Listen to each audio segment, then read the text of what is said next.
kolera mewabah ya, seperti misalkan pemakaian air yang tercemar, makanan yang tidak sehat, kemudian juga kurangnya fasilitas kesehatan di Batavia pada waktu itu. Dan tadi juga dijelaskan bagaimana kebijakan pemerintah untuk mengatasi wabah penyakit kolera, seperti pembentukan instansi kesehatan, pembuatan vaksin, karantina, kemudian tadi ada juru siar kesehatan, hingga perbaikan kampung-kampung di Batavia. Ini sungguh menarik, kenapa? Karena ini mirip dengan kondisi sekarang ketika kita menghadapi wabah pandemi COVID-19. Seperti dulu ada propagandis, sekarang ada gugus tugas percepatan penanganan COVID-19. Dan sekarang di bidang farmasi sedang berlomba-lomba melakukan uji vaksin agar wabah COVID-19 segera berakhir. Semoga cepat berlalu ya, amin amin ya robbal alamin. Baik, bagi teman-teman yang ingin bertanya pada Bang Usman, dipersilakan untuk menulis melalui fitur chat Zoom atau YouTube. Namun sebelum ke sesi tanya jawab, kita masih ada satu lagi nih narasumber yang akan berbagi ilmu kepada kita. Kita langsung saja bacakan narasumber kedua kita, yakni Bang Agung. Nama lengkapnya adalah Suryagung M. Hum. Beliau adalah lulusan S1 Sejarah Universitas Indonesia, kemudian juga S2-nya Museologi Universitas Pajajaran atau UNPAD. Sekarang beliau aktif sebagai arsiparis tingkat madya di Arsip Nasional Republik Indonesia atau ANRI. Beliau juga aktif sebagai pengurus Forum Museologi Indonesia dan pengurus Pusat Masyarakat Sejarawan Indonesia.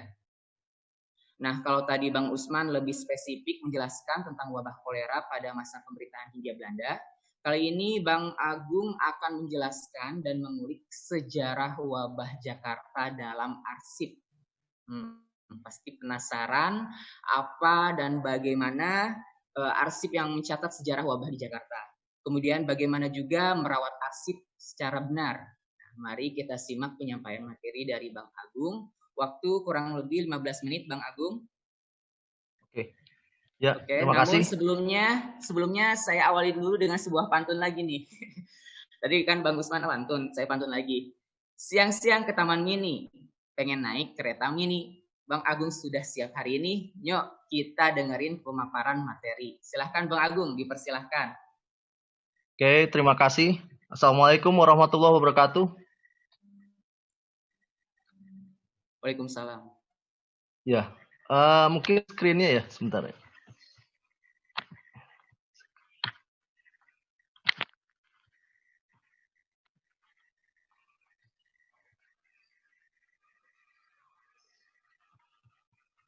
Ya. Ya, terima kasih. Sebelumnya kepada yang terhormat Kepala Dinas Kebudayaan DKI Jakarta, kemudian kepada Kepala Bagian Perlindungan dan Pengembangan, kemudian juga kepada Kepala UPT dan juga teman-teman pamong budaya dan hadirin yang tidak saya sebutkan satu persatu. Assalamualaikum warahmatullahi wabarakatuh.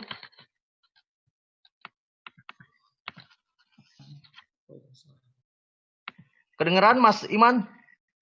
Kedengeran Mas? Oke, Kedengeran. ya. Sebelumnya karena yang lain pada pantun, mungkin saya juga mau pantun juga ya. Boleh, boleh. Iya.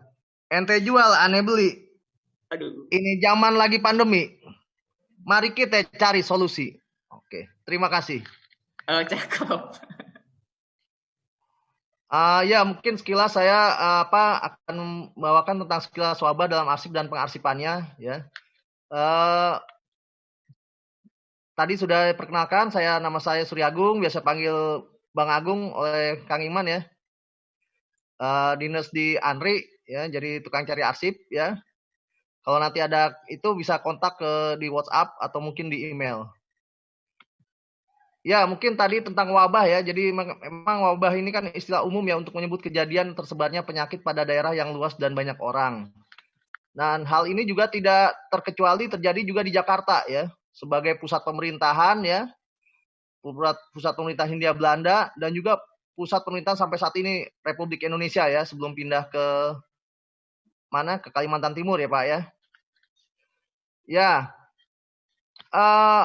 Kenapa sih sampai Batavia ya? Karena Batavia memang sebagai pusat pemerintahan. Selain itu juga adanya mungkin interaksi juga banyak antar masyarakat ya, antar masyarakat dari berbagai daerah ya. Kemudian juga interaksi masyarakat juga dengan berbagai berbagai orang dari berbagai negara ya. Mungkin ada yang pelabuhan ya, kemudian mungkin dari konsulat dan lain-lain ya. Jadi akhirnya Jakarta ini ya sebagai pusat pemerintahan mau tidak mau mungkin kadang mampir juga ini wabah seperti itu.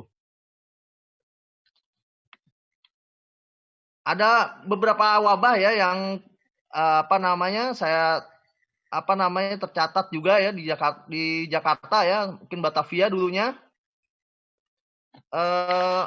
Oke, sebentar.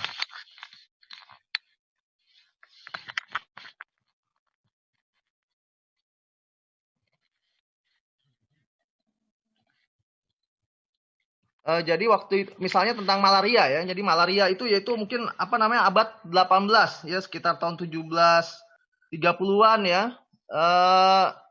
Ini terjadi juga di Batavia waktu itu.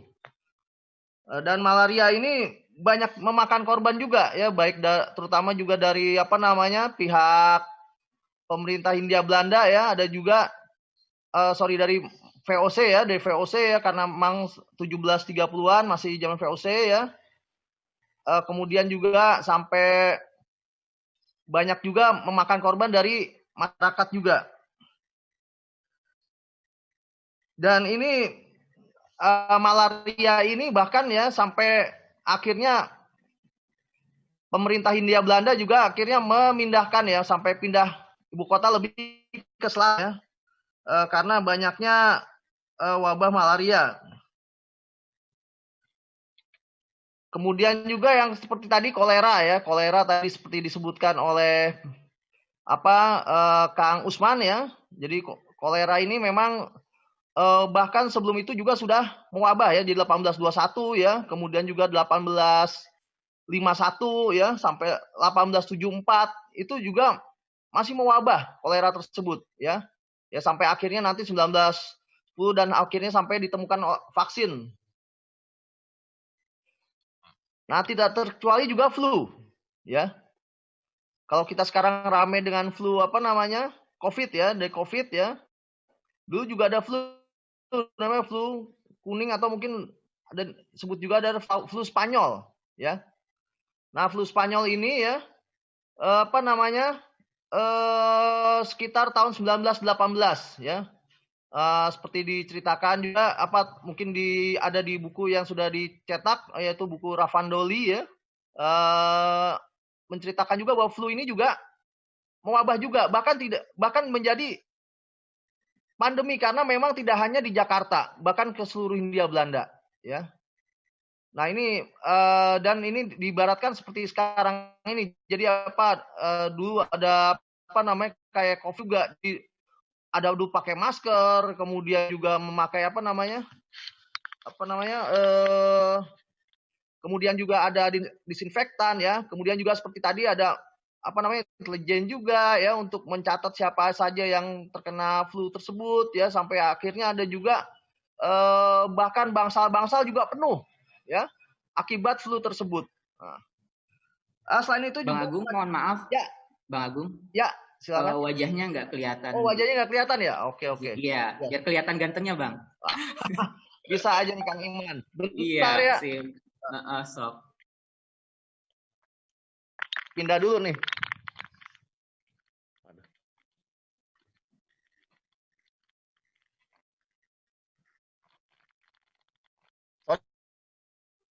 Sorry Kang, ya udah ya. Seperti itu. Nah, kemudian saya kaitkan juga dengan penyelamatan arsip wabah saat ini ya. Jadi saat ini kita sedang ada wabah juga, bahkan pandemi, yaitu COVID-19 ya. Nah, dari DKI kita sudah lihat ya, juga sudah ada melalui sosial media ya, bahkan melalui online ya. Jadi ada corona.jakarta.go.id ya, kemudian di online juga ada juga yaitu corona.memory.id yaitu mengumpulkan memori peristiwa pandemi coronavirus ya di Indonesia sebagai bagian dari jejak sejarah kita. Jadi ada berbagai kisah-kisah ya. Nah, itu juga merupakan mungkin nanti kedepannya akan menjadi memudahkan peneliti juga ya untuk meneliti tentang COVID-19 saat ini. Nah, kami dari komunitas kearsipan internasional ya juga COVID ini mendapat perhatian khusus ya dari kalangan arsiparis dunia ya, yaitu bagaimana upaya untuk merekam peristiwa pandemi COVID ini agar dikelola dan dipelihara sebagai sumber informasi dan dokumentasi sejarah serta dapat diakses oleh publik di masa kini dan masa yang akan datang. Jadi kedepannya mungkin bisa lebih mungkin lebih ini lagi ya, lebih banyak lagi infonya. Nah, kebetulan di Indonesia kita ada namanya SMN-PAN ya, nomor 62 tahun 2020 tentang penyelamatan arsip penanganan COVID-19 yang memiliki nilai sejarahan ya. Apabila belum diserahkan ya bisa mungkin nanti didaftar dulu seperti itu. Sesuai dengan SMN-PAN tersebut paling lama 2 tahun setelah pandemi COVID-19 di wilayah Indonesia dinyatakan berakhir oleh pemerintah.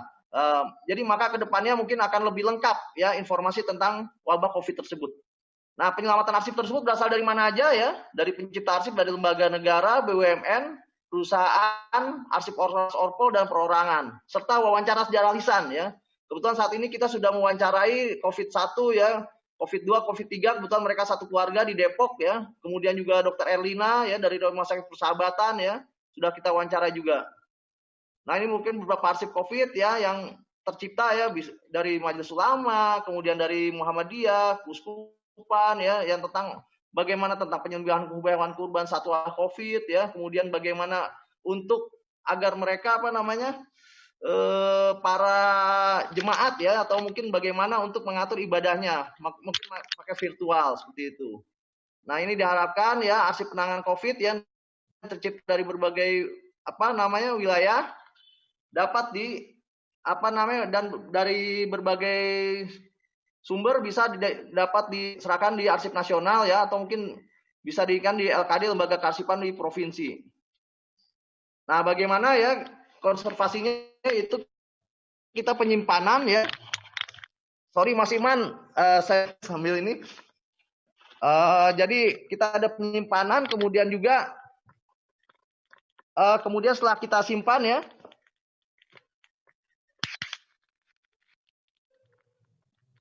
nah ini kita simpan ya, kemudian juga kita lakukan restorasi ya apabila arsipnya mungkin ada yang rusak ya.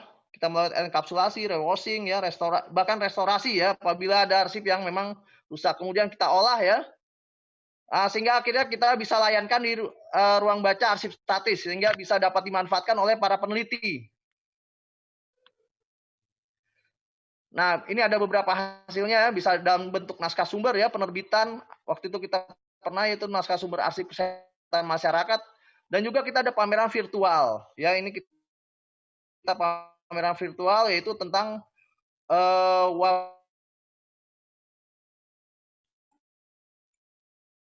ya, oke, mungkin sampai di apabila ada kekurangan itu berasal dari saya dan kebenaran itu berasal dari Allah Subhanahu wa taala. Terima kasih. Belajar dari sejarah untuk Jakarta tangguh. Assalamualaikum warahmatullahi wabarakatuh. Waalaikumsalam warahmatullahi wabarakatuh. Terima kasih Bang Agung atas transfer ilmunya. Tadi sudah dijelaskan arsip terkait wabah penyakit Jakarta, baik itu cacar, malaria, kolera. Tentu arsip bukanlah sembarang arsip, sehingga selayaknya kita merawat, mengkonservasi, dan menggunakannya untuk kehidupan yang lebih baik di masa yang akan datang. Baik, untuk mengefisienkan waktu, kita langsung saja ke sesi tanya-jawab. Saya akan memilih pertanyaan yang ada di fitur chat Zoom terlebih dahulu. Kalau nanti ada yang dari YouTube, panitia mohon diinformasikan. Baik, untuk pertanyaan pertama ini dari Nur Aisyah kepada narasumber Usman Manur. Ketika proses vaksinasi dilakukan, bagaimana proses atau berapa lama ujian vaksin yang dilakukan oleh pemerintah kolonial pada waktu itu, sehingga sebuah vaksin itu layak untuk wabah.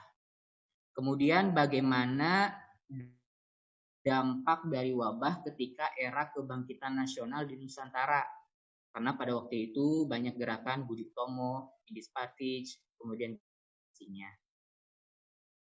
Oke, kepada Bang Usman dipersilahkan. Baik. Tadi saya tangkap ada 2 pertanyaan ya, terkait dengan Iya, betul. proses dan pengujian vaksin, kemudian dampak pada era kebangkitan. Untuk prosesnya sendiri memang berlangsung cukup lama karena seperti tadi vaksin jenis penyakitnya itu saja baru ditemukan ketika 19 baru ditemukan 1859 jenis penyakitnya ya, penyebab dari jenis penyakitnya. Kemudian hampir lebih dari 50 tahun kemudian baru ditemukan vaksinnya. Untuk prosesnya sendiri memang dilakukan beberapa kali pengujian. Pengujiannya itu sendiri dilakukan saat itu amat sangat berperan dalam hal proses pengkajian terkait dengan vaksin, dan penelitiannya itu adalah lembaga Eijkman yang terkenal sampai sekarang yang ada di Rumah Sakit Cipto Mangunkusumo. Nah, selain itu peneliti-peneliti atau tenaga kesehatan saat itu juga turut serta dalam proses penelitian terkait dengan vaksin itu sendiri. Jadi memang secara proses cukup lama saat itu. Alasan kenapa proses dari penemuan vaksinnya lama adalah karena keterbatasan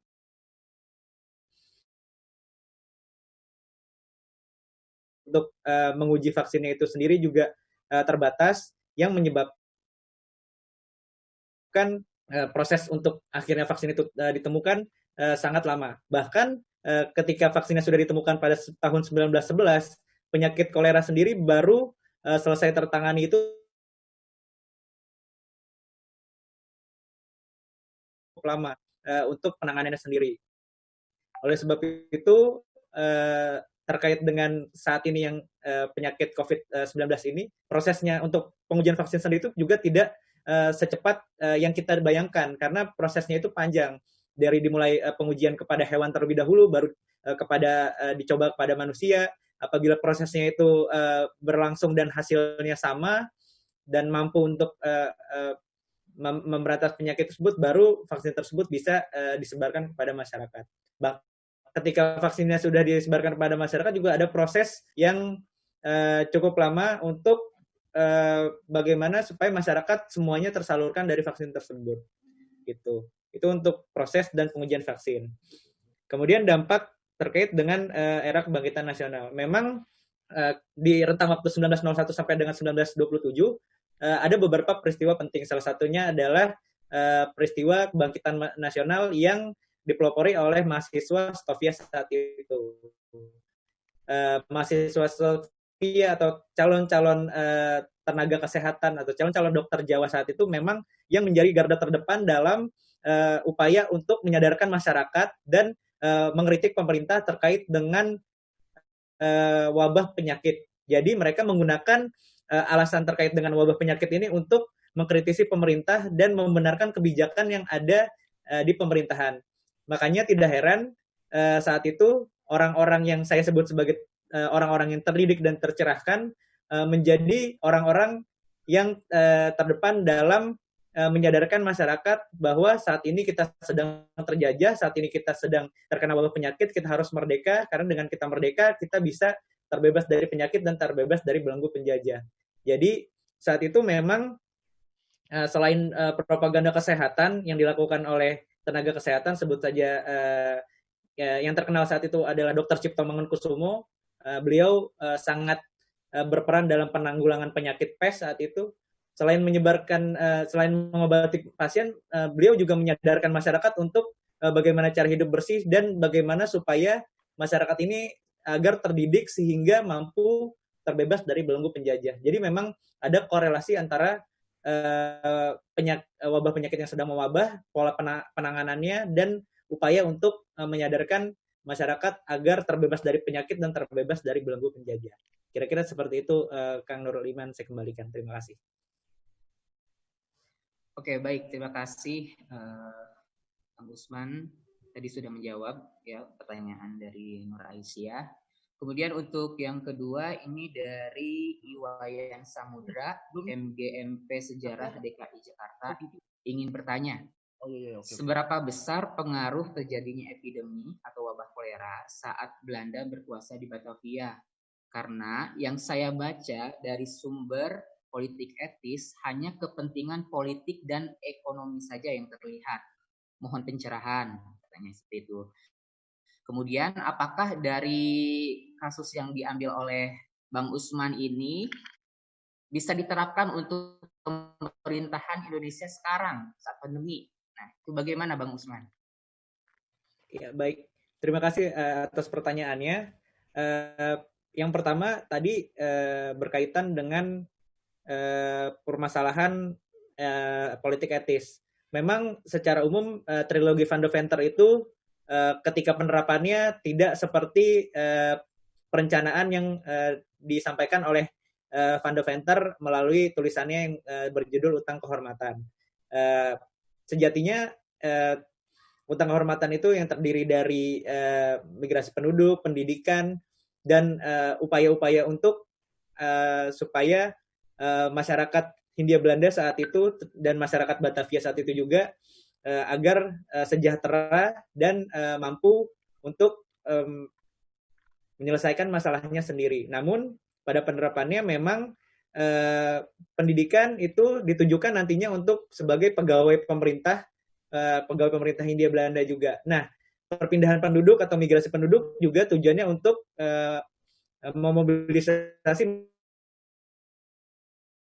masyarakat agar tinggal di wilayah tanah partikelir yang nantinya dieksploitasi juga untuk kepentingan Hindia Belanda saat itu. Memang secara umum saat itu pemerintah Hindia Belanda fokusnya pada permasalahan perekonomian, terutama eksploitasi sumber daya alam. Namun triggernya ketika wabah penyakit ini menyerang Hindia Belanda, terutama di kota Batavia, mereka mulai sadar bahwa penyakit ini tidak serta-merta hanya menyebabkan kematian kepada masyarakat pribumi, tidak serta-merta menyebabkan kematian kepada masyarakat Vreemdeling atau masyarakat timur asing, namun juga sampai kepada masyarakat Eropa. Oleh sebab itu, ketika masyarakat Eropa sudah terkena, masyarakat Eropa yang ada di Batavia, terutama orang-orang Belanda saat itu, mulai terkena, mereka mulai sadar bahwa kita tidak bisa nih harus terus mengeruk eksploitasi sumber daya alam yang tujuannya untuk perekonomian.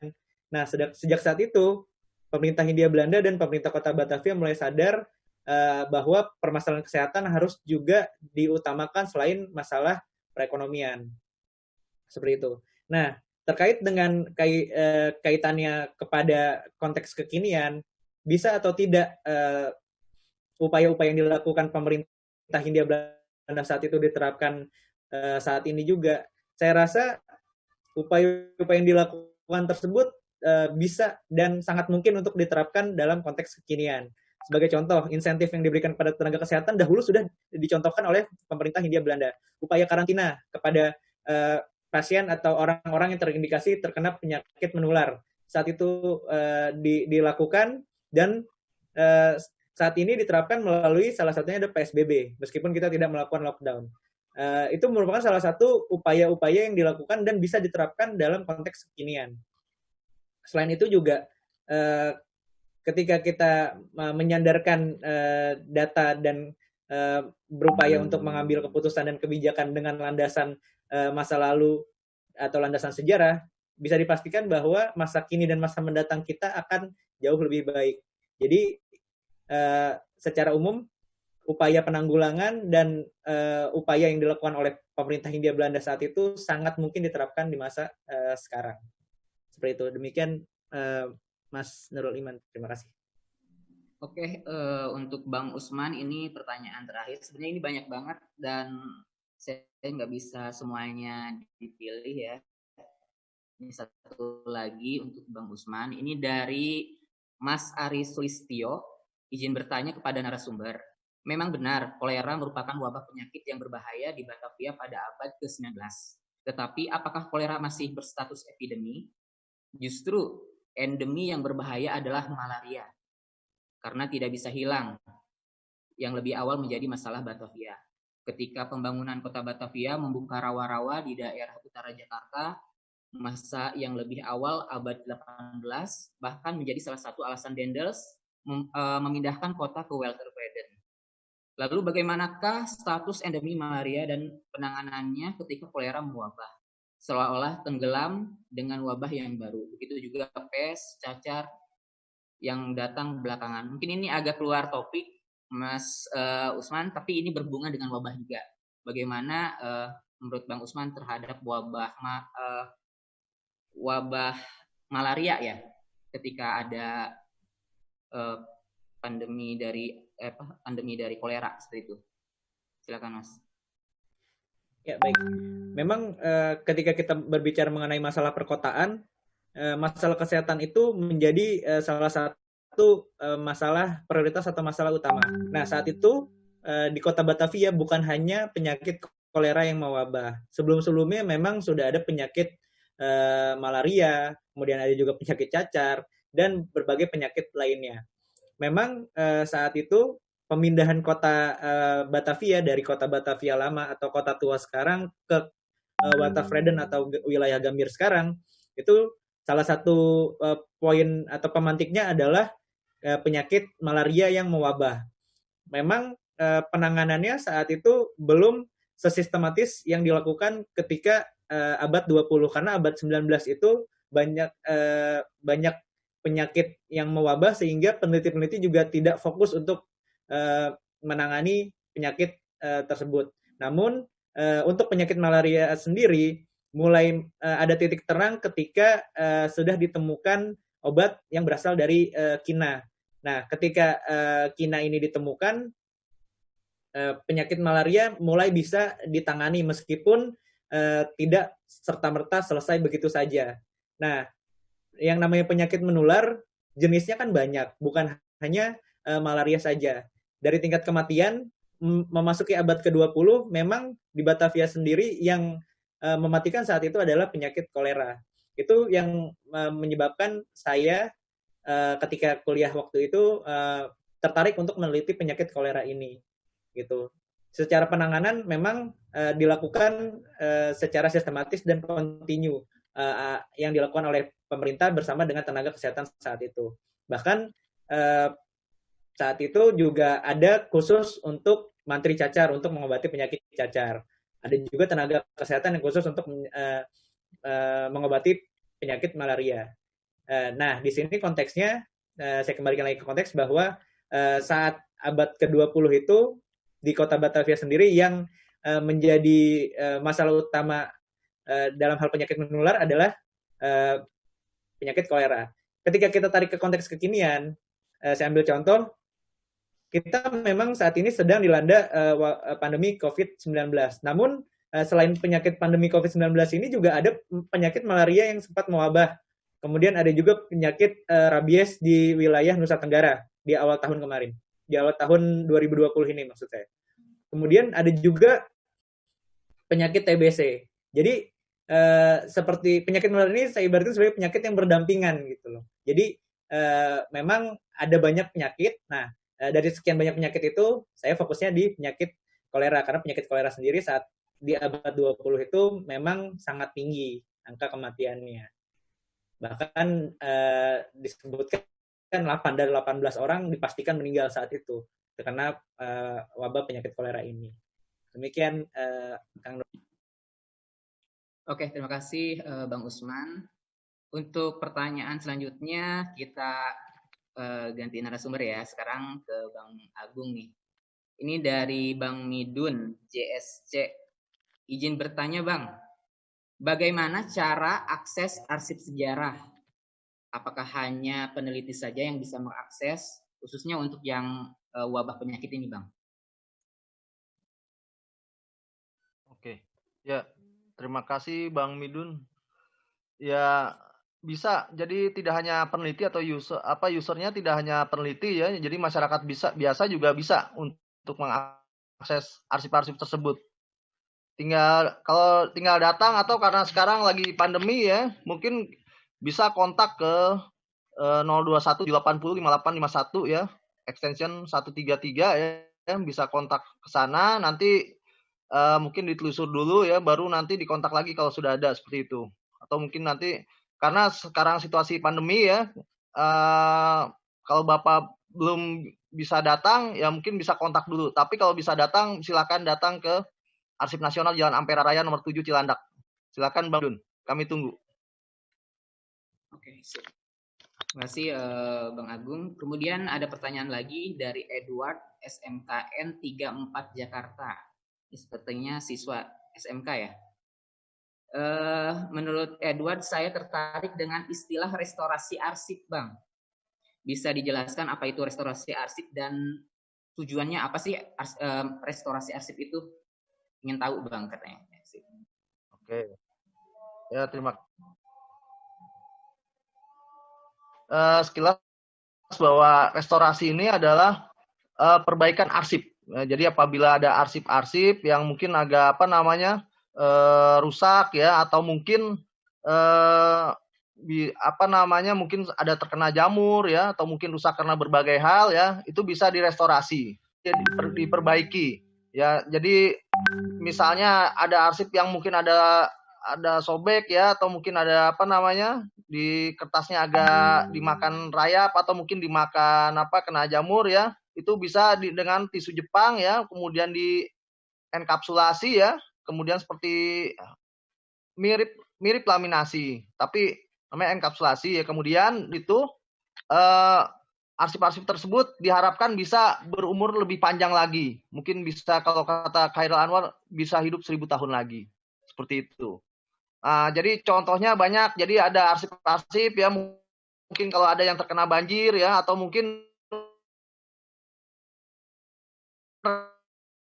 restorasi arsip keluarga. Jadi waktu itu terkena banjir,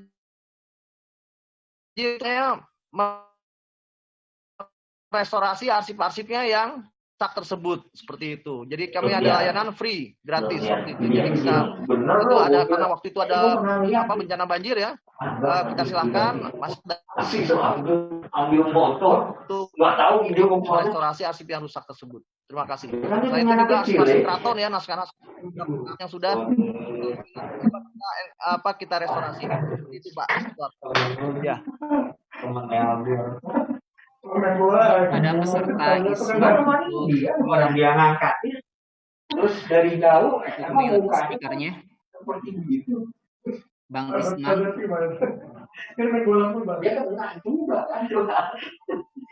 Oke, terima kasih Bang Agung. Kita break sebentar 1 menit karena sedang ada ya. Dia nggak melapor ya baik. Karena kali pengalaman temannya yang di grupnya kan waktu itu ada teman kita di kecilin Pak.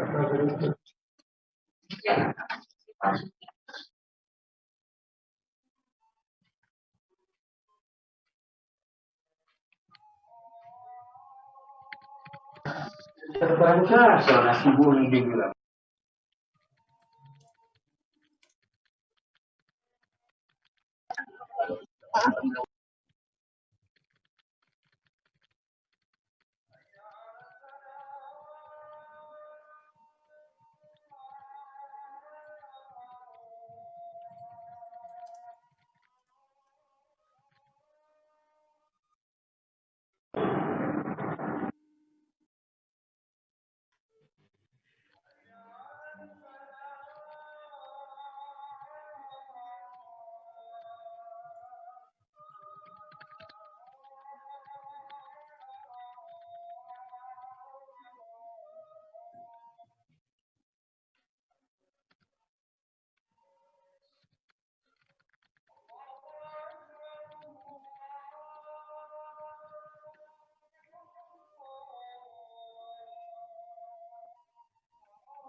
Oke, baik, azan sudah selesai.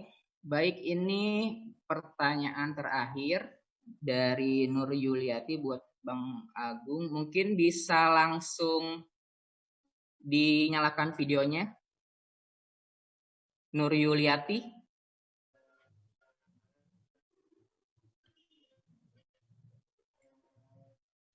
Iya sebentar dulu ya Pak. Oke, silakan.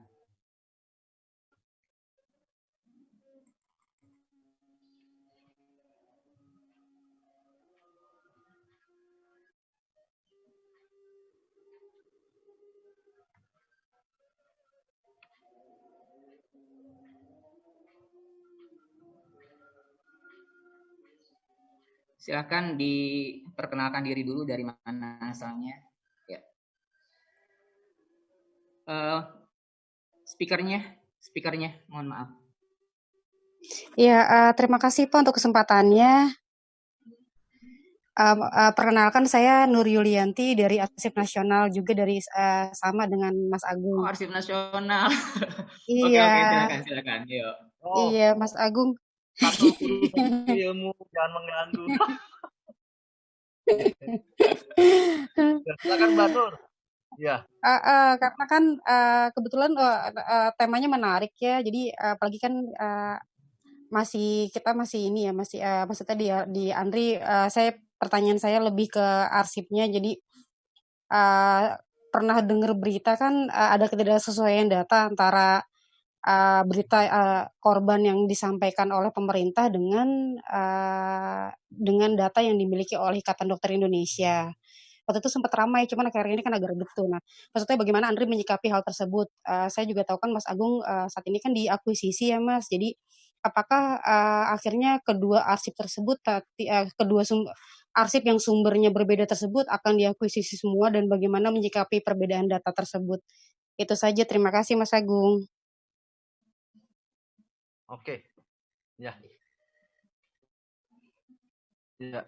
Sudah Mbak Nur. Oke. Iya, sudah Mas, Terima makasih. kasih. Ah, ya, memang betul.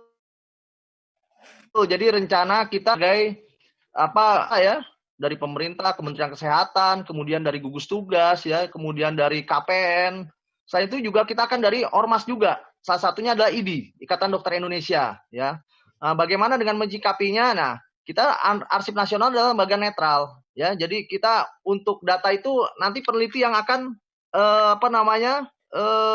peneliti yang akan memakai data tersebut. Apakah ini datanya seperti apa ya, itu seperti itu. Jadi seperti itu, kita hanya sebagai lembaga netral dan kita penyedia data. Nah, seperti itu Bu Nur Yulianti. Jadi kita akuisisi dari berbagai pencipta arsip ya, baik lembaga negara, IDI, KPN, gugus tugas dan lain-lain ya. Kita persilakan para peneliti, ini datanya seperti ini ya. Jadi kita memang dari Arsip Nasional, kita tidak untuk dalam kapasitas ini tidak untuk ini data yang benar atau ini data yang salah. Tidak seperti itu. Jadi kita sebagai lembaga netral ya, kita persilakan para peneliti untuk untuk mengambil atau data tersebut ya. Ini IDI, ini kemudian Kemenkes, kemudian ini KPN, ini gugus tugas. Jadi seperti itu. Jadi kita persilahkan. Jadi kita tidak untuk dalam rangka kapasitas untuk ini atau ini data salah. Tapi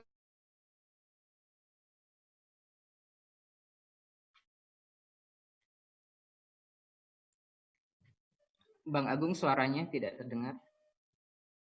ya, tidak terdengar, Pak. Oke, halo? sekarang terdengar. Ya, terdengar. Tadi tidak terdengar, Mak Kang Iman. Ya. Putus-putus tadi ya. Tadi jawabannya berarti tidak kedengaran ya, Kang? Ya. Halo? Ada tadi sedikit ya. dijawab ya. Ya, oke ya. Saya jawab ulang ya. Jadi udah kedengeran, Kang? Sudah ya. Ya, jadi dalam rangka hal ini ya, jadi kita Arsip Nasional Republik Indonesia, kita memang akan mengakuisisi atau menyelamatkan arsip dari berbagai pihak ya, dari para pencipta arsip ya, dari lembaga negara, BUMN, kemudian dari ormas, orpol, bahkan perorangan ya. Termasuk tadi apakah dari lembaga negara? Iya, pasti ya, dari Kemenkes ya, gugus tugas ya, kemudian KPN. Nah, kemudian juga dari ID juga sebagai ormas ya, organisasi profesi ya, Ikatan Dokter Indonesia, nanti ada IPNI, Ikatan Perawat Nasional Indonesia ya. Nanti dari berbagai pihak, dari ormas dan orpol juga ya. Nah, kemudian bagaimana datanya dengan yang datanya berbeda tersebut? Nah, dalam rangka hal ini Arsip Nasional tidak dalam rangka untuk mengesahkan ini data salah, ini data benar. Ya, tapi kita menyimpan data tersebut, ini silakan kalau para peneliti akan mengambil akan mengatakan atau mereka yang akan meneliti kebenaran tersebut. Jadi dalam hal ini Arsip Nasional Republik Indonesia adalah lembaga yang netral. Tidak dalam rangka memihak bahwa ini data benar, ini data salah ya, tapi ini datanya yang ada di kita seperti ini. Jadi ada data ID ya, silakan, kemudian data ini seperti ini. Jadi seperti itu. Seperti itu Mbak Nur ya. Jadi kita sebagai lembaga netral ya, kita akan mempersilahkan para peneliti ini ada beda ini ya, silakan seperti ini datanya. Menurut ID ya, menurut dari Kemenkes atau gugus tugas ya, KPN seperti itu. Jadi seperti itu Bu Nur Yulianti, kawanku satu guru satu ilmu. Iya, baik Mas Agung, terima kasih. Sama-sama ya. Oke, terima kasih kepada kedua narasumber. Baik, sesi tanya jawab dicukupkan sekian. Mohon maaf tadi tidak bisa semua pertanyaan saya sampaikan. Bagi peserta tadi yang beruntung akan mendapatkan merchandise, nanti akan dihubungi panitia melalui WhatsApp. Sedikit merangkum penyampaian dari kedua materi, bahwa begitu pentingnya kita menjaga kebersihan dan kesehatan. Kita tak bisa lepas atau melupakan akan sejarah dari masa lalu, baik dari catatan sejarah, arsip, maupun penelitian yang bisa kita petik pelajaran dan hikmahnya, sehingga dapat bermanfaat untuk kehidupan kita di masa sekarang dan masa yang akan datang. Dari sejarah penyakit kolera di Batavia yang sudah disampaikan, bahwa kita bisa ambil manfaatnya, seperti bagaimana kesiapan pemerintahan, dalam hal ini pemerintahan Indonesia ya, untuk menangani kesehatan, kemudian juga melakukan karantina, pemberian vaksin, hingga penyiaran informasi kesehatan yang benar dan bermanfaat bagi masyarakat. Kita tidak tahu wabah apalagi yang akan datang di masa depan. Namun kita sebagai manusia ciptaan Tuhan selayaknya menggunakan akalnya dan pengalamannya untuk menghadapi ujian yang diberikannya. Baik, sebelum saya tutup sesi penyampaian materi, kita dengarkan closing statement dari kedua narasumber. Kesempatan pertama saya persilakan kepada Bang Usman untuk menyampaikannya.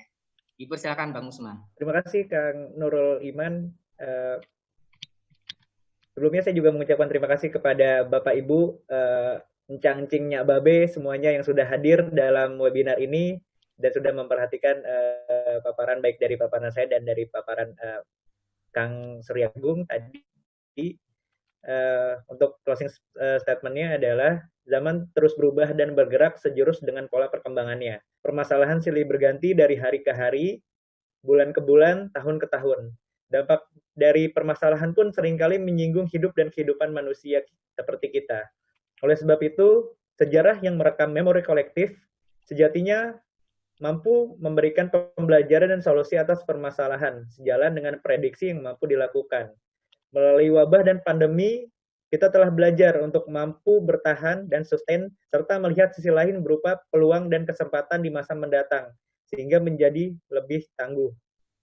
Tugas kita semua adalah memelihara memori kolektif tersebut agar tetap hidup, dan kita nantinya ke depannya akan tetap kuat dan tetap tangguh. Demi Jakarta dan demi Indonesia yang lebih baik lagi. Demikian saya sampaikan. Terima kasih atas kesempatannya. Saya kembalikan kepada Kang Nurul Iman. Oke, terima kasih Bang Usman. Untuk selanjutnya closing statement dari narasumber kedua Bang Agung. Silakan Bang Agung. Oke, terima kasih atas kesempatan yang diberikan ya. Terima kasih. Tadi menarik sekali ya Bang Usman Manur ya. Penelitiannya ya sangat detail sekali ya. Dan juga bisa dari penelitian tersebut kita bisa mempelajari sejarah. Karena bagaimanapun sejarah mungkin akan berulang ya. La historia la repite. Menurut sejarawan Prancis seperti itu katanya. Jadi mudah-mudahan ke depannya Jakarta dan warganya semoga lebih bahagia dan lebih tangguh dalam menghadapi cobaan-cobaan tersebut. Oke, terima kasih. Baik, terima kasih Bang Agung. Baik, demikianlah sesi penyampaian materi hingga closing statement dari kedua narasumber. Saya Iman sebagai Pamong Budaya Bidang Kesejarahan Dinas Kebudayaan Provinsi DKI Jakarta selaku moderator undur diri dan mengucapkan terima kasih banyak kepada kedua narasumber yang luar biasa, kepada para peserta yang tetap setia mengikuti acara webinar kali ini hingga akhir, dan tak lupa juga saya ucapkan terima kasih kepada panitia dari bidang pengembangan Dinas Kebudayaan Provinsi DKI Jakarta yang telah bekerja sama menyukseskan acara webinar kali ini. Tetap jaga kesehatan, laksanakan protokol kesehatan, dan ingat 3M, mencuci tangan, memakai masker, dan menjaga jarak. Saya akhiri dengan sebuah pantun, minum es jeruk pakai buah selasih sambil nonton Lenong Betawi. Cukupkan sekian dan terima kasih. Sampai jumpa, bertemu kembali. Wassalamualaikum warahmatullahi wabarakatuh. Acara saya kembalikan kepada MC, Mas Ardi, dipersilahkan. Waalaikumsalam warahmatullahi wabarakatuh. Terima kasih Bang Iman, terima kasih atas pemaparan juga dari Bapak Usman Nur dan juga Bapak Suryagung dan juga moderatornya Bang Nurul Iman. Terima kasih juga untuk peserta yang sudah menyimak webinar ini dari tadi awal sampai dengan saat ini. Dan sebelum kita mengakhiri acara webinar, mohon untuk para peserta dapat menghidupkan kamera karena kita akan melakukan sesi foto bersama yang nantinya foto bersama ini akan dikirimkan melalui grup WhatsApp. Jadi kalau ada yang berkepentingan untuk foto bersamanya nanti bisa dicek di grup WhatsApp. Jadi boleh hidupkan foto sekarang, berikan senyum yang terganteng dan tercantiknya karena Mbak Olive akan siap-siap untuk memfoto karena ada 4 page dan banyaknya peserta animonya hari ini. Terima kasih sekali. Mbak Olive, sudah ready? Sudah ya? Oke. Ini untuk page yang pertama. Senyum boleh Bapak Ibu hadirin sekalian. Oke. Kita akan lanjut untuk page